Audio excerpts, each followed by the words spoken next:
जिस ज़माने में मुग़लिया सल्तनत का चिराग टिमटिमा रहा था और मशरक़ी तहज़ीब का आफ़ताब ग़ुरूब हो रहा था, उस वक्त शेर व अदब की दुनिया में चंद ऐसी शमें रोशन हुईं जिन्होंने आंखों को खीरा कर दिया। मिर्ज़ा असदुल्ला खां गालिब उसी अहद के सबसे नामवर शायर हैं, जिन्होंने ग़ज़ल में नए मौज़ूआत और मज़ामीन दाखिल करके शायरी के दामन को वसी कर दिया। मिर्ज़ा असदुल्ला खां गालिब 27 दिसंबर 1797 को काला महल आगरा में पैदा हुए।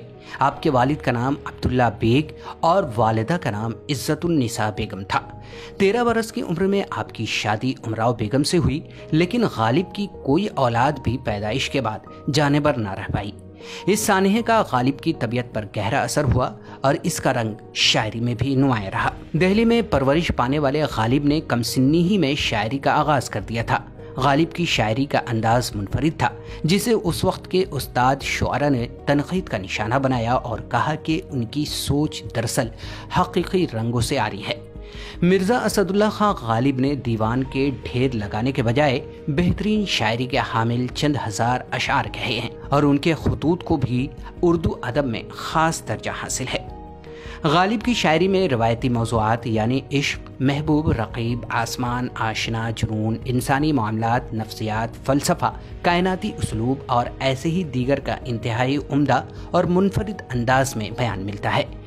मिर्ज़ा गालिब अपने इस अंदाज से ये बावर कराना चाहते थे कि वो अगर इस अंदाज में फ़िक्री और फ़लसफ़ियाना ख़यालात उम्दगी से बांध सकते हैं तो वो लफ्ज़ों से खेलते हुए कुछ भी कर सकते हैं। गालिब का असल कमाल ये था कि वो ज़िंदगी के हक़ाइक़ और इंसानी नफ्सियात को गहराई में जाकर समझते थे और बड़ी सादगी से आम लोगों के लिए अपने अशार में बयान कर देते थे।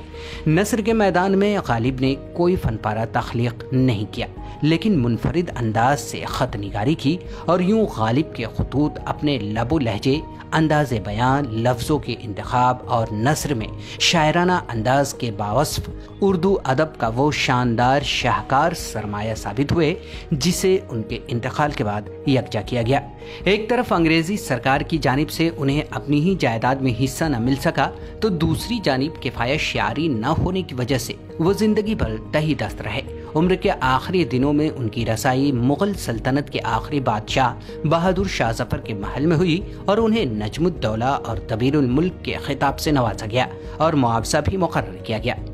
इसके बाद जंग आज़ादी के सिलसिले में गली गली जंग छिड़ गई और दिल्ली को ताराज किया गया। बेशुमार लोगों को अंग्रेजों ने सरेआम फांसी दी, जिसने मिर्ज़ा गालिब की नफ्सियात को झिंझोड़ कर रख दिया।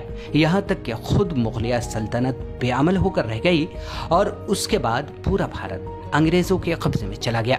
फसाद, शोरिश और गारतगिरी के सारे वाक़यात खुद मिर्ज़ा गालिब ने अपनी आंखों से देखे और शदीद अफसुर्दा और गमगीन रहे। 15 फरवरी 1869 में मिर्ज़ा गालिब का इंतकाल हो गया। हुई मुद्दत के गालिब मर गया पर याद आता है वो हर एक बात पर कहना कि यूं होता तो क्या होता।